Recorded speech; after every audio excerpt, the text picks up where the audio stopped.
Innovative. Dynamic. Gritty. Determined. Warrior. This podcast is about the innovators, the leaders on the front lines of adversity, the all-around good people doing good deeds. They are the civic warriors of the world. Our guests are the leaders in the nonprofit industry affecting change. They try, they fail, they overcome. Through their stories, we can join forces to become civic warriors. So here we are with Barbara Heisler, who is the Executive Director, President, and CEO of GlassRoots, a wonderful nonprofit here in Newark. And she's going to run the show today. Heather and I are going to be here to answer questions, because that's how it goes here. So we're here today to talk about GlassRoots, which is a fun little, not even little, but a fun nonprofit that has a lot of impact in the city of Newark, for the students of the city of Newark, and for really the local community. And we've worked with them. I've worked with GlassRoots for several years now. Barbara's been here for just about 6 years and has really taken the organization into another direction, moving the organization to go forward and ultimately bringing the organization through their campaign, big capital campaign. So for those of you that don't know GlassRoots, their mission is GlassRoots ignites and builds the creative and economic vitality of Greater Newark, with a focus on underserved youth and young adults through the transformative power of the glass art experience. And some of you today are going to learn about glass making a little bit. We're going to learn about the challenges you face at being a not-for-profit organization. And we're going to learn about the fun things that GlassRoots is doing to help build and expand their existing programs to create an even bigger impact. So with that, welcome to our show, Barbara. Well, thanks. So glad to have you here at GlassRoots in Newark. Yes, thank you so much. And I love actually how the glass symbolizes the whole shaping of the young adults who come through and how you give them purpose and passion, and they can kind of craft and mold their own futures, just like they would mold this glass piece, and what they think it might turn out to be might be something totally different than what they expected. And I think that's so parallel to how life is when you can come into this. It's a great metaphor, and you've got it. You've got it right on. So I try to get us on some kind of media every year. Okay. So that I can awesome. use it the whole year, right? Yeah, which is awesome. But I've been plugging Cake Boss for like a couple of years, and everyone's like, when's it coming? I'm like, I don't know. But apparently it's out now. But I don't get Discovery Channel, so. But somebody... Why Cake Boss? Well, 2.5 years ago, it was actually a very popular show. Oh, yeah, no, I know it is, yeah. But so the whole idea is just to get exposure, right? Yeah. So he supposedly, we made a party up. Yeah. We were having a launch party for our capital campaign. Oh, cool. And he made a cake to celebrate the capital campaign, and he made a glass cake. So the cake is supposed to look like glass and it has blown sugar ornaments on it. Reaching out to these shows, how did that actually transpire? It was just a shot in the dark, and you said, let me try? We try to stay really active on social media so we get picked up on things. Okay. Yeah. That's great. And is that all you, or do you have other people here helping you? Yeah. No, it's me. But in my free time. we are starting, we're going to adopt a budget next week, I hope. If I can get this friggin' board packet out. And in that budget is a halftime communications and development director. Wow. And we actually got funding for it already. I got a grant for it. So now I just need Oh, that's awesome. I just need the board to approve it in the budget, and then I can hire. Yeah. And then we'll actually have a real marketing person. Yeah. That's so exciting. I'm really excited. Yeah. And how much time now would that take off your plate so you can focus on other things? Yeah. I feel like my laundry list of all the items. So I am actually doing about 4 jobs right now. Wow. So I'll just go down to 1 job. But my director of finance started. My director of operations started on Monday. Yeah, things are going well. What kind of consulting do you do? Nonprofit. That's actually how I came here. Oh, really? I came here as a consultant. Cool. So for what piece of it? Do you look at the whole organization? What's your So I have a degree in organizational development. So I basically think about organizations as systems, right? And you kind of look at what's happening in an organization and you figure out where the system's broken down and try to fix that. Nice. It's kind Totally of makes easy sense way why to you set get it along up. with us. We're like, okay, here's the system. Here's yeah. But this organization is it's just so interesting, right? It's just, for a little organization, it's very complex. There's lots of moving parts. Such a dynamic mission, such important work, and a very unique way to approach that work. So it was just so interesting to me. It was interesting to me that the organization was undervaluing itself. It had so much more to give to the community, but wasn't really seeing that or fulfilling that. So, for example, within the last 6 years, we've started workforce programs for post-high school. Oh, no way. We actually have 3 programs. We have one that leads to a job, one that, a well-paying, like a good job that leads to middle income, like scientific glass blowing, which is, very much in demand and very understaffed. We have one that leads to entrepreneurship for low-income people. Mostly women. We focus on helping women to start small businesses to create supplemental income. And then our third post-high school program is a fellowship program, which enables the participants to earn college credits and start college. And so that program's been wildly successful. Oh my goodness. We have students completing college, completing associate's degrees, enrolled in college, kids that are young adults that hadn't even thought about going to college or didn't kind of understand what that path looked like for them. So, so it's been really a great joy to help this organization realize how much more impactful it can be, and now we're moving. We're moving from this space that we're in right now, which is a 5,700 square foot space that really isn't configured well for what we do. We're on 2 floors. We're not ADA accessible. We have to always make we always make accommodations, which means moving classes off the 2nd floor down to the 1st floor if we have to. But nothing's easy around that, and it shouldn't be that difficult.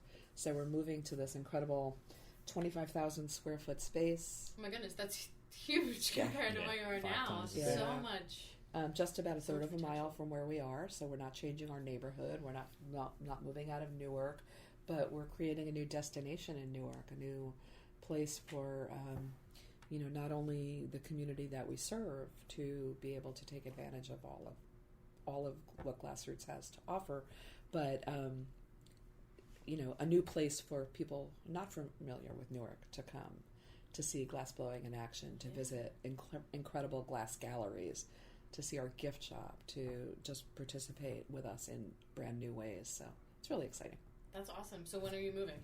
Hopefully at the end of the year. Okay. Yes, I'm hoping it's going to be the end of the year. New year, new space. New year, new space. A really fun thing about our new space is that one of our donors, a very, very generous donor who gave us a significant gift for our new space, has also privately commissioned a piece of art to be created to adorn our new space. Wow. And so this is actually 2 sisters. 2 sisters are make up the donor. And so when you walk into the new space, you'll walk in and you'll see the back of 2 young people blowing glass as if they were sitting in front of the furnace. You'll see one young person sitting on a bench holding the punty pipe and looking at the piece that he's working on, and you'll see another young artist actually blowing into the glass pipe. So, there's 2 really great parts of this and relative to Pittsburgh. So the first really great part of this is that the faces of these young people are actual students of ours. So they're glass castings that were done of actual students, actual GlassRoots students. So they will forever be immortalized at GlassRoots. And secondly, the artist that's doing this is a Pittsburgh glass artist named Dean Allison. So he works out of a studio in Pittsburgh, not at Pittsburgh Glass, but he works with Pittsburgh Glass quite a bit. And he's fashioning this fabulous piece of art for us. So have you seen pieces of it, or are you waiting to see it when it's finally done? So he came here to do the cast, the molds of the 2 students. I wasn't here that day, unfortunately. I was on a trip far away.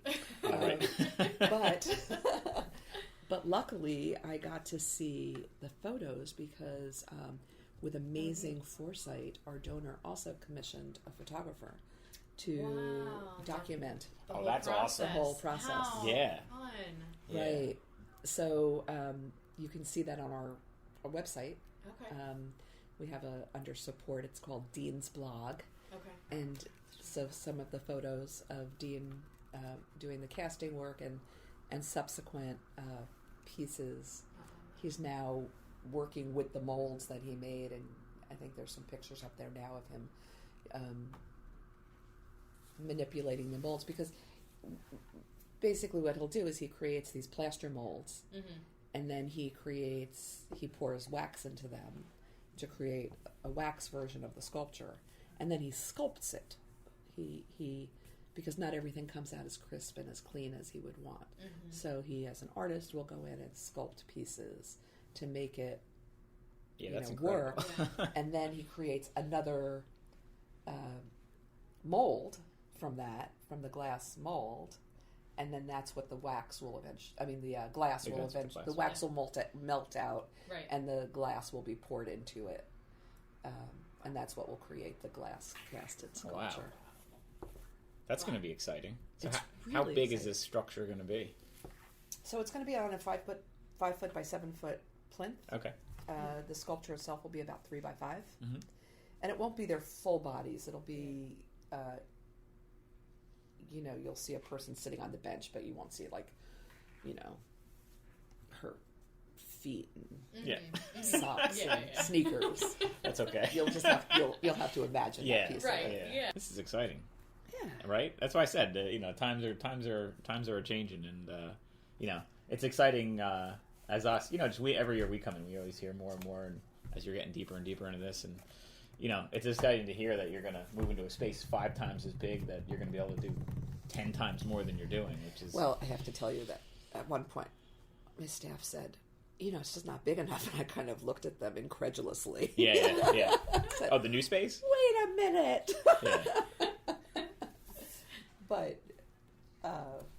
it's funny because the owners said to us at one point that they might need some space for, an electric room or something like that. And I was like, no, we have the entire space programmed. And they said, it's enormous. What do you mean you have the entire space programmed? I said, yeah, we have it entire space programmed. We know what we're doing in every inch of the space. I mean, there were so many things that we've wanted to do for so long. Yeah. We have, as part of our bead shop program, the shop where we teach low-income women how to make jewelry and create supplemental income, they have to photograph their jewelry in order to put them on their online shops, on Etsy shops, or even to sell them, Right. Retail or wholesale. So we'll have a photography studio, not just a little place set up in the hallway like we do now. Yeah, that's nice. Because photographing glass is quite it's difficult. It's very hard to photograph glass. We have a couple of shelves downstairs right now, which was our packing and shipping area, because we earn a lot of our income. And not only do we teach entrepreneurship, we act entrepreneurially. So we do commissions, or we make products for sale. And you'll see on the shelves downstairs, right now there's rows and rows of elephants for a customer who has ordered 200 hand-blown elephants Oh my as goodness. employee rewards. And they're gorgeous. I mean, they're works of art. But each one has to be hand-wrapped and shipped out. And so in our new space, we'll have a shipping area. And we're working with Crozier Fine Art Handlers, which is a well-known art handling company.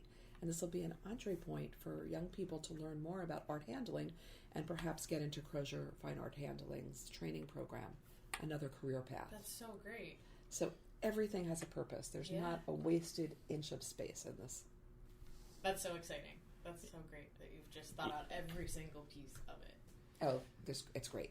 We're really excited. We're talking to some of the local colleges and universities about creating classes using our space for their art or architecture or design or whatever majors they have that are applicable, material science. And I'm really excited about the thought of our high school students working side by side with college students.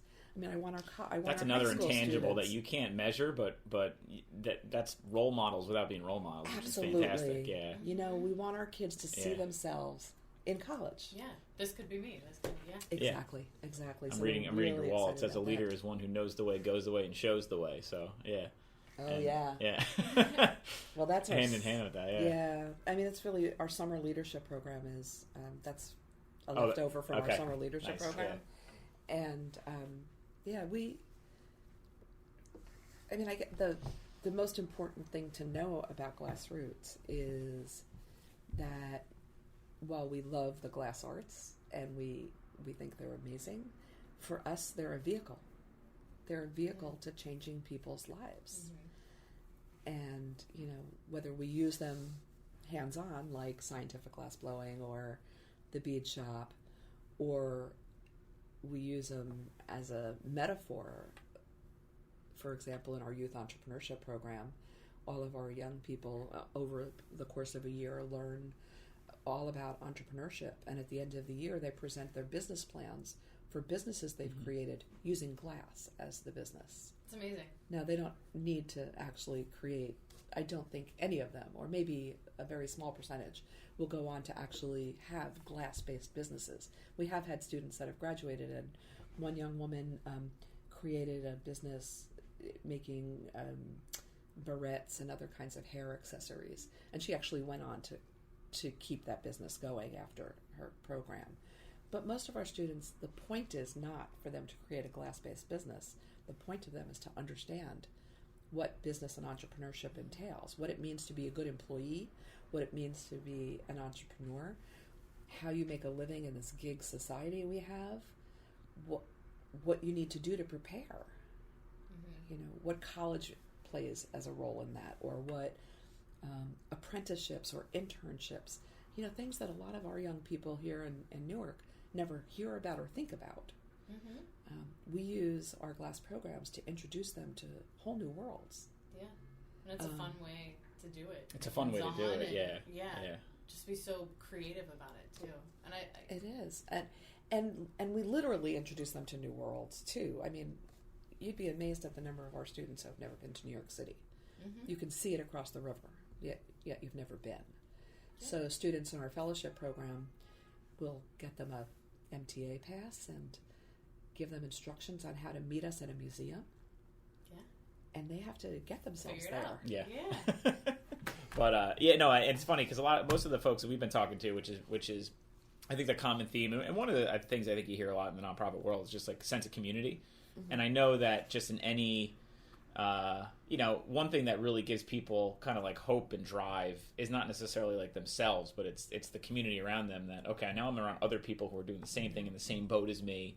I'm with other people that actually care enough to show me to do something. So I want to impress them too. And it's like that, human nature of, I not only want to like impress myself, but I want to be a part of this community too. Right. I want to add to the community. I don't want to just be in it. I want to add to it. I think that's a cool part of what you guys do. Well, I think for us, that has several layers, the onion, right? Right, So the outside of the onion is being in Newark.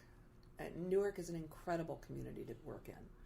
It's such an interesting place. It's going through such big change right now. Just the 6 years that I've been here, tremendous things have happened. We've seen changes of leadership at the Rutgers University Newark, at the Newark Museum, in the City Hall. So, lots of there have been many impacts of those kinds of leadership changes. We've seen investment in Newark like never before.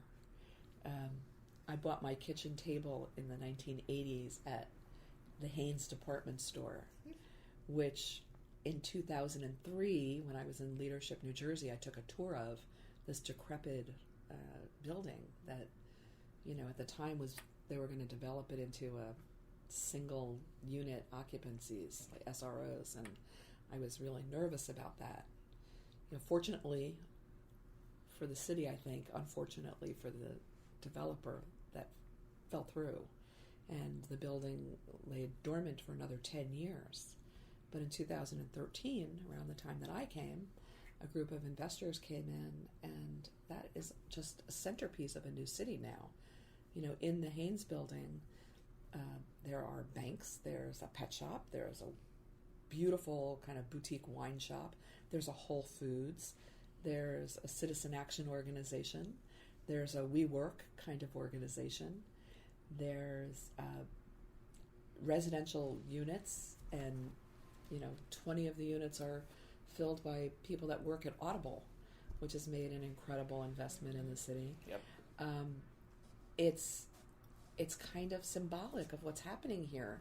Yeah. Nancy Cantor, who's the chancellor at Rutgers University in Newark, has talked about their participation in that building. There's a Rutgers artistic area in the building, and she talked about the importance of the atrium of the building not being the end of the Rutgers campus, but being a through to the rest of Newark, because now there's this whole open space. And we actually had our fall soiree there 2 years ago. We honored the developers of that space, L&M Development Partners, who have been really great to GlassRoots. And we had our evening event in the atrium. And it was so much fun being in this great open space with these grand stairwells and just beautiful architecture around us, and having the community around us as we're having our event. Mm-hmm. People were stopping and saying, "Who are you? What are you doing? Oh, that's so How do we good. find out more about you?" So that was really, really fun. So that first piece of the onion, the outside of the onion, is this great community of Newark. Mm-hmm. And then within that first peel is the artistic community. And the artistic community is a whole other thing. I mean, there are just amazing artists here in Newark. People really who have been here for the long run, who are really invested in this community. Unfortunately, we've lost 2 in the last year and a half. 2 very significant artists have passed. But there's a whole young group that's coming up as well. And our teaching artists are totally invested in this artistic community here in Newark. Mm-hmm. So it's great to see we held an artist open house one night and had 25 artists come to learn more about how we can interact, what kind of cross-medium work we could do together, and it's phenomenal. So there's that second peel, right? And then underneath that, there's the GlassRoots community. And that GlassRoots community is exemplified. Staff call it family. It's not unusual to see an email that says, "Hey, GlassRoots family," with some kind of announcement. And, and it's, "Hey, GlassRoots family, staff monthly reports are due next week." Tough love family, right? Yeah. But it's really wonderful to see how our community of staff and students and board really coalesce around who we are and what we're here to do. Mm-hmm. And we don't lose students. I had a young student come by and spend a couple of hours with me last week. He is applying to college. He was here in our high school programs, went on through our scientific glass program, and then eventually our Penland, our fellowship program. Through our fellowship program, went to community college, finished an associate's degree program, and is now going on for a 4-year degree. Now, this hasn't happened sequentially because there's been some fits and stops to earn some money, to work. But this student came in to spend a couple of hours with me to talk about, how he'll fund higher education, and what are different sources of financing, and kind of how to set goals in college. And so once you're part of this family, we don't let you go. Yeah. Right? But I think about the resource that is. Think about your background, and not only is it I'm the executive director of this organization, and that's what I think some people don't realize when they're part of an organization. Like, people have some history background where you have a lot of diverse knowledge that's outside of just this is how you do a budget, or this is how we run it, this is how we change the strategy. There's a lot behind that, and I think it's great that people are reaching out to you and kind of getting that or actively participate, because I'm sure that makes you feel good is when one of your students is like, hey, what do I do about but this? It's not just me. Right. You'll see students Sure. come in and talk to our teaching artists about how to present for a show, or meet with our board members who bring like incredible richness. My board is, I have art dealers, I have builders, I have community volunteers, I have researchers, I have educators, I have arts educators. It's a really diverse board who are always willing to come forward and be here for our students, and not just our current students. It's not, it's not if you're with us today, it's have you ever been with us, and if you've ever been with us, you're still with us. It's refreshing, like a hands-on. It's nice to know that, because some boards are so different. They're like, okay, we go in, we come out, but this to see that they're so dedicated and so just invested and with the students and consistently.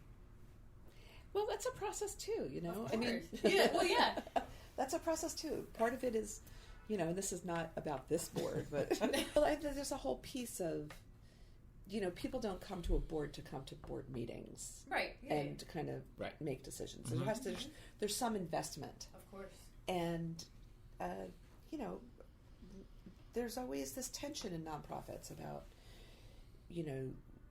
board leadership and versus management, and how do you engage your board in a way that's meaningful to them, that makes the time that they spend with the organization meaningful, which isn't kind of day-to-day management work, right? Which is where a lot of times boards get bogged down, right? Board members are really comfortable. If they're a banker, they really want to just have their hands in the financials, and you, as the manager, you want to say your job is oversight and leadership. Do you feel that there's different aspects on your board or different people on your board that should serve different roles?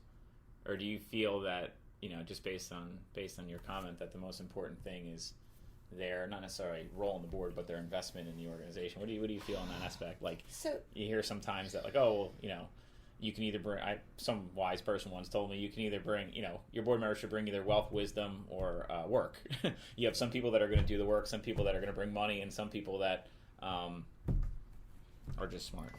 Yeah. So, and that's right. Yeah. That's right. And different people have different capacities at different times. Yep. Right. Depending, I have, a really engaged board member who just changed jobs, and you start a new job, that's your life for a little while. So, their ability to engage has changed, and so another wealth turned into work. Well, we need to not ask or work has turned into wealth. Or right? work has turned into wealth. Yeah. So we need to change, not the board member. Yeah, shift the responsibility. Or expectation. Yes. Expectation. The expectation is a better word. Yeah. Yeah. Yep. So, but there are also times in an organization's life. So we're 18 years old, and so in kind of a life cycle, you would think that we would be at a place where our board was more advisory and less hands-on, but we're almost becoming a new organization again. With a new space, yeah. Right. So instead of being at a place of kind of board maturity, we're back at a growth stage in our organization. So board members who in the past have been able to, be more hands-off and more advisory, more policy-oriented, more strategically oriented, we now need a little bit more, shovels in the dirt. And managing that is a challenge too, right? Because we want those certain shovels, not all shovels. But I just, this is a really great board. GlassRoots has, it has a really great board. It's not that everything's always very smooth, but when I think about the boards I've worked with over the years, this is a pretty fabulous board, and it's the right board for the right time. So that's great. How involved are you with board recruitment? Pretty. Yeah. Yeah. So we, when I got here, we still had a founders board.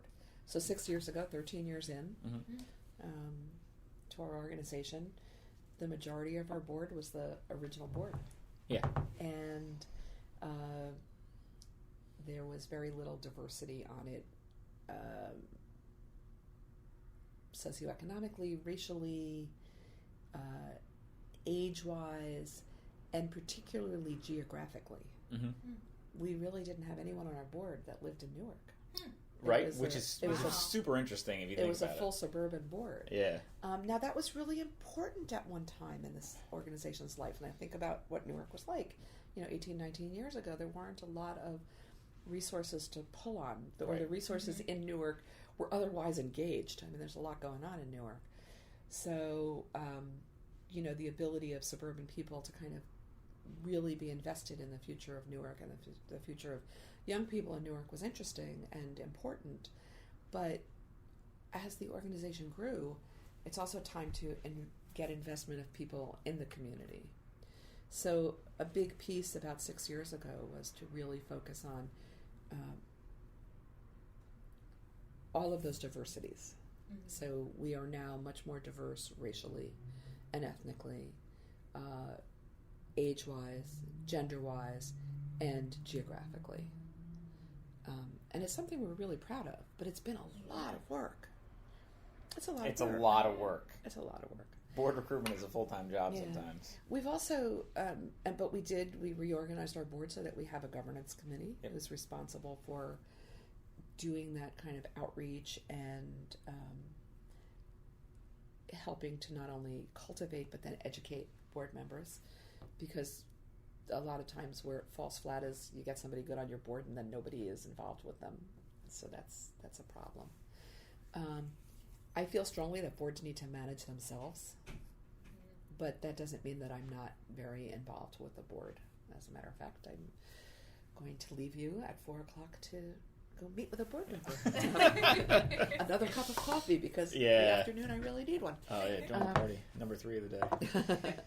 So it's funny. It's kind of like everything is a balance. Everything's a balance. Yeah. Oh yeah. So there's different places in an organization where people are very single-minded, right? They have one job and they do their jobs really well. And then there's other roles in the organization where you're never doing one thing. You're, one day maybe fiscal, one day maybe programmatic, one day maybe development, one day maybe marketing. It's every day is a little different, and that's another balancing act, right? So there's we lots find that in our points. profession. I mean, it's like, one day we could be doing this, we're doing something really fun. Another day, you're sitting there grinding behind a computer, typing into an Excel spreadsheet. Another day you're meeting with people. Another day you're doing marketing. Another day you're trying to figure out where are we going to be in 5 years and how the heck do we not fail? How do we change? Yeah, sounds like us. Right? It's the same thing. That's the challenge, big and small. But I mean, you're a nonprofit that doesn't have as much resources maybe as an accounting firm or as a big organization. But people don't realize that. I'll get a call and sales call and say, "Are you the owner?" And I say, "No, New Jersey owns us." Right. And they're like, "What?" Yeah. Well, I'm like, "Well, you asked." Yeah. But people don't understand that nonprofits are owned by the state. They're owned by the people. Mm-hmm. And that my board is here to make sure that we do what we say we're going to do in a fiscally and programmatically responsible way. And then they hire me to make sure that we implement those programs and policies in a fiscally and programmatically prudent way. Right. And then I hire staff to do all that work, right? So we're all part of this larger system. But we serve the people of this state. That's why we're nonprofit. That's why we get a tax exemption. Yep. That's why we are able to ask for public support, and that's why public support is so important for nonprofits. We do what we do for people with the help of people. Yeah, that's an interesting way to look at it. I never heard it that way, but that's a really interesting way to look at it. Like we do what we do from people to help people. Exactly. Yeah, and it's true. It's so true. I mean, We're the conduit. you are the vehicle to help people. Yeah, we're that punty pipe that people blow through to create great works of art. Yeah, right. Yeah. So educate us. What are the machines and mechanisms to do glass work? What's involved? You have a kiln, right? What are the tools that are used? So actually, we have 4 different shops. Yep. And every shop works in a different way. So our flame working shop, otherwise known as lamp working, is where glass is created over a single flame, kind of like the Bunsen burner that you used in high school, except ours are 2,000 or 3,000 degrees, depending on what kind of glass we're using.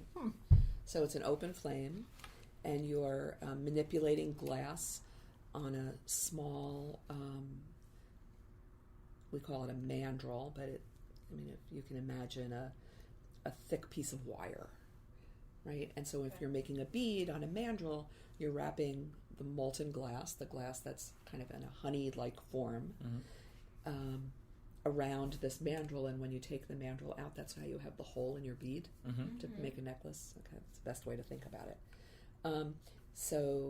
So in the flame working shop, we have glass, we have torches, we have mandrels, we have annealers. So when a bead is done, if it's a small bead, it can actually be put into some kind of material that allows the glass to cool slowly. If it cools too quickly, it'll crack. Right. So imagine you take it off the flame; it's 2,000 degrees, and how hot is it here? It's 68 degrees, right? Mm-hmm. It's a pretty big differential. So if glass goes from 2,000 to 68 too quickly. Yeah. If anyone's ever worked in a restaurant, you know that if you ever take a hot glass out of the dishwasher and put it in the ice container, it explodes. Exactly.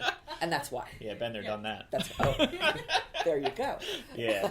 Good luck cleaning. You got to clean the ice tray too. Your mother told you to put the spoon in the glass before you add hot water. Right? Oh, exactly. Yes. Yep. So some kind of conduit for heat. So those are the tools that we use in the flame shop. The next shop is the flat shop, and the flat shop is where we do fused glass and mosaic glass. So mosaics really just cut glass organized on some kind of flat material, which could be a board, or it could be a piece of slate, or depends on what you're doing with it.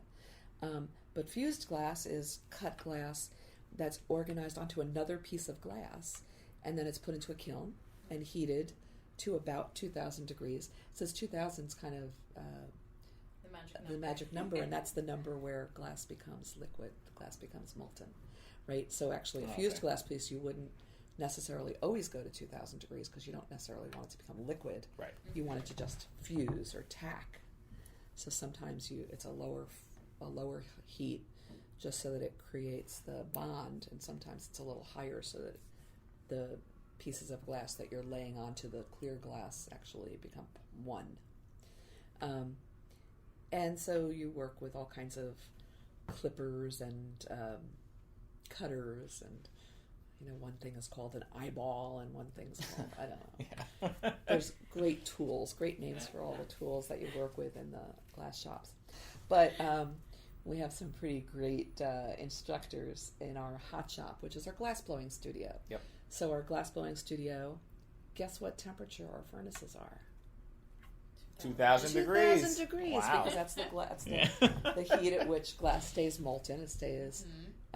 You're able to manipulate it. So we have a furnace which holds in our current space we have one furnace that holds 400 pounds of glass. It's in a crucible, a large ceramic bowl, if you will, and that furnace is on 24/7, and the idea is to always keep that glass at 2,000 degrees. And when the bowl starts to have less glass in it. It has to get refilled, but that happens over a 8-hour period. That's called charging, where we refill that crucible with little pieces of glass, little pellets of glass, but it gets done in a very systematic way so that there's not excess air and there's no bubbles, and the glass is very smooth and even, which is one of the reasons that glass blowers like to work here, because they like the way that we pay attention to our glass, and that we use a glass that's not used in a lot of other glass blowing studios. We use a glass that we get from Sweden called Glasma, and we like it. One reason we use it is because it's very, very clear, and the other reason we like it is it melts at a slightly lower temperature, so it saves us a little bit of money. So in addition to the furnace, we have, in our current studio, we have 2, but in our new studios we'll have 4 glory holes. And glory holes, I told you it's a sexy shop. We have a sexy shop? Yeah. Glory holes, yikes. So we have, glory holes are basically the warming ovens. So an artist will take their pipe and go into the furnace and gather glass, big glob of glowing orange glass on the end of their pipe. And as soon as they take it out of the furnace, it starts to cool. So they're able to manipulate it, but they have to manipulate it quickly. So they might introduce some air to expand the glass, or they might sculpt it, but it'll quickly start to harden on the outside. So they'll put the glass at the end of their pipe into the warming oven, the glory hole, which is also at 2,000 degrees. Never would have guessed that. Catching on. Right, yeah, we're starting to get it. And so that keeps that part of the glass warm and malleable. When a piece is finished, just like in the flame shop, it goes into an annealer, which allows it to cool slowly over a period of time. So there's lots of moving parts here, lots of people here. Have you done glass blowing yourself? I have. How was your first experience with that? Do you have any good stories about any of these, trying? So I've worked in each one of our shops, because in order to be able to talk about it to donors and to educators, I feel like I need to have done it, right? Yeah. And, of course. And by the way, we ask all of our board members to do that as well. So, the first shop I worked in was the flame shop, and I made a bead, and my beads are a little lopsided, nowhere near as good as our teaching artists. I've made a couple of things in the flat shop that I'm proud of. I made a dish that looks like the glass is woven, which is kind of an optical illusion, right? But I love that piece. And actually, our fundraiser last spring, we asked each of our board members to make a bowl in our flat shop, and we had the GlassRoots bowl, which was a competition for who made the best bowl, and votes were $10 each, and board members had to had pictures of their bowls and put them out on social media and got people to vote for their bowls. What a fun, competitive, It was- revenue-driving experience. Yeah. It was great, and then that's we had an so event fun. where we auctioned off the bowls. So Yeah. at the nice. end. The gift keeps on giving. So it was really fun. I was really sad to say goodbye to my bowl. I really liked it. Aw. Yeah. But it has a nice new home now. And then the last shop I worked in was the hot shop, and I made the first thing I made in the hot shop was actually a pretty simple thing. It was a pumpkin. Oh, so I there you you blow into a mold, which gives the the stripes and the pumpkin. So the challenging piece of that for me was that I did it right after I broke my foot. I remember that. I remember having the boot on. Yeah, and so I'm not a very tall person, and so to blow into a mold, you actually have to get up high and hold your pipe straight up and down so that the glass kind of drops into the mold, and then you blow so it expands. And so I had to actually get up onto a step stool with a boot. so that I was tall enough to have the ability to blow down into the mold, Oh, jeez. but I only had one foot to do it on. So with one being heavier than the other. Yeah. It was, Right. it Add was to the balancing act. quite a challenge. Oh, jeez. But I have the well blown pumpkin at home What a memory. to memorialize that event. And then actually the second thing I made was not blown at all. It was sculpted. It was for Valentine's Day. We had a class called Hot Sculpted Love. And I sculpted a heart. Wow. A beautiful glass heart. And it's kind of fun because it's the inside of the glass is red and then it's coated by an outer coating of clear glass to encase the heart forever. Wow. And that was really fun Yeah. to do. And so here's this novice glass person, and I've been able to make something in every one of our studios, which means that anybody can if I can. I think that means that, maybe. Not all of us are as artistically inclined. I think you can do it. We'd see. I think you could do it. Yeah. And but it's really fun because I was able to really see that not only did I have to challenge myself artistically, right? I had to think about colors and shapes and design, but especially given the story about me blowing glass with a broken foot, you understand that you can't blow glass by yourself ever. Right. You always have to have somebody else with you, and sometimes more than one person. But that cooperation, that collaboration, the communication, being able to hear instructions, follow instructions, carry out instructions, being able to know when to do something, or someone else. I was amazed at the other folks I was in the shop with, their ability to anticipate what was going to happen next. It kind of gives having someone's back a whole different meaning here. So it was really fun to not only learn the technical aspects of glass blowing, but to really see what our students get. Yeah. Those kinds of planning and all of the skills, all of those 21st century skills that get pulled into the work here. Really great. Yeah. Yeah, we need to do more. We need to have a team building event here. I think we should. I think we need to. I think we Yeah. should.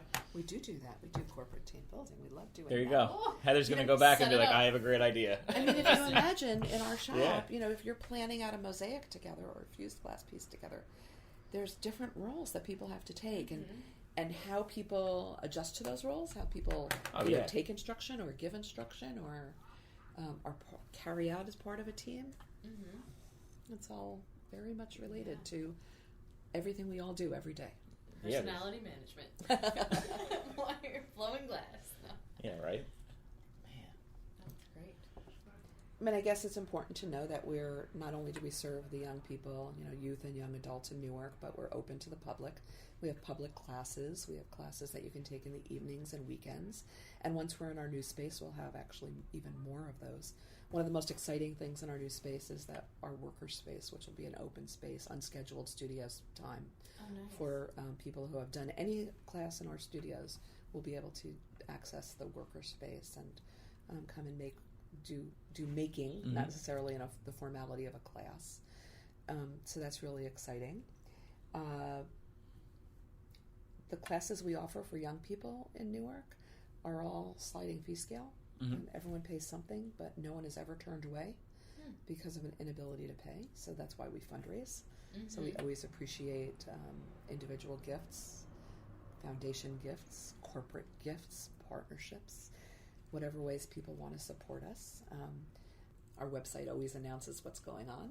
So what is your website? If I wanted to find you for our listeners. Yeah, let's say I didn't know who you were and I wanted to donate to you, or I wanted to learn more about you. Where do I go? What do I do? Then you just go right to that donate button at glassroots.org. There we go. So it's glass, as in the vehicle that we use, roots, as in coming home to do what's important. So glassroots.org. Nice. Yep, I was looking at it too on the train in. I see there. It's easy. You can donate right from your phone. It's easy. Nice, mobile friendly. I like it. Yeah, we changed it over a couple of years ago in order to do that. Yeah. That's a logistical challenge. Yeah. Just like websites in itself. Oh my goodness. I think every nonprofit in the world we go to now has redeveloped their website in the last 3 years, just because they had to, and better technology and. Yeah. Well, not only in technology, but, when I started looking at our website, I realized that, transparency is really important to us. Mm-hmm. So, you'll find links to our financials, for example, the good work that you do for GlassRoots in terms of making sure that we're, living up to the requirements of the state and reporting our funds appropriately. We have a link to our to a place where all of our 990s and audits are available. So if people are thinking about making a serious investment at GlassRoots, they can see that we do what we're supposed to do.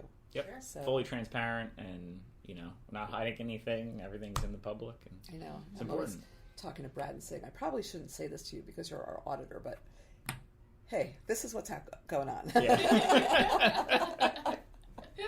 We're very transparent here, so we use our website as a vehicle for that, to make sure that people know who we are, what we do, what our goals are. We have an agenda, but we'll tell you what it is. Yeah. Yeah. And we'll tell you how we do it. And so that's all on our website, and we invite people to look at that and to examine us. And we put up our annual evaluation reports, which talk about how we think we're doing in our programmatic areas. So we invite people to get to know us. And in our new space, so in 2020, we'll have galleries, great glass art shows. We'll have a full glass gift shop. Wonderful. So right now, most of our gifts you have to purchase online. We have a very small gift shop, and you really can't come in while we have students here. It's a way we protect students. We don't have kind of stray adults come in when we have young people in our shops. But in our new space, we'll have a separate space for our shop. We'll have an event space, so our colleagues that run nonprofits will have a space that they can have their galas, but they'll have a meeting space that organizations can rent. And we'll have industry. We're bringing industry back to GlassRoots to Newark. We have our scientific glass workshop. We'll be making scientific glass for some of our local universities and other corporations that use that work. Yeah. So another form of income and training, on-the-job training for our students. So 2020 is going to be a big year for us. We want people to watch us, to be there with us. Yeah. To come on the adventure with us. I'm sure you're going to have a wonderful grand opening. It's going to be a fun time. Will. So you're almost there. So from your campaign, obviously there's a lot of work that goes into that. Obviously there's a lot of challenges you face. Obviously there's a lot of hoops you got to jump through just to be able to walk in that door. What would you find, from your perspective, was the biggest lesson learned from going through a campaign like that? Everything takes longer than you think it will. Please explain. Building, we thought we'd be in our new space already. We're about a year behind our projected date. People make pledges with the best of intentions to fulfill them at certain times, but sometimes fulfillment takes longer than you think. I'm smiling because I know what that means. Everything takes longer than you think it will. So you just... There's always patience is the There's ultimate always hoops. Gift. Yeah. You're going to jump higher. You're going to the jump best kind further, of gift you're is going to jump longer. the best kind of gift is one that comes with a check. Yeah. I see the light at the end of the tunnel. I just want to get there. Yeah. But there's a lot of. But that's out of good intention, right? You know what you're going to be doing once you do that, and so obviously you're eager. It's not necessarily patience; it's more eagerness, right? It's more, I want to get there. It's just it takes a lot. See, that's my line when I do interviews with people. Yeah. When people say, "What's your weakness?" Right? Yeah. That's my line. My line is, "I'm impatient." Right. Because I want to get the job done. Right. Yeah. Exactly. That's a great one, right? I hope someone takes that away and uses that. Hey, Warriors. Thanks for tuning in. On the next episode of Civic Warriors, we talk with Kevin, Brian, and Bill from the Night Stalker Foundation about serving those who serve. Make sure to subscribe to Civic Warriors, and thanks for all your support, and have a great day.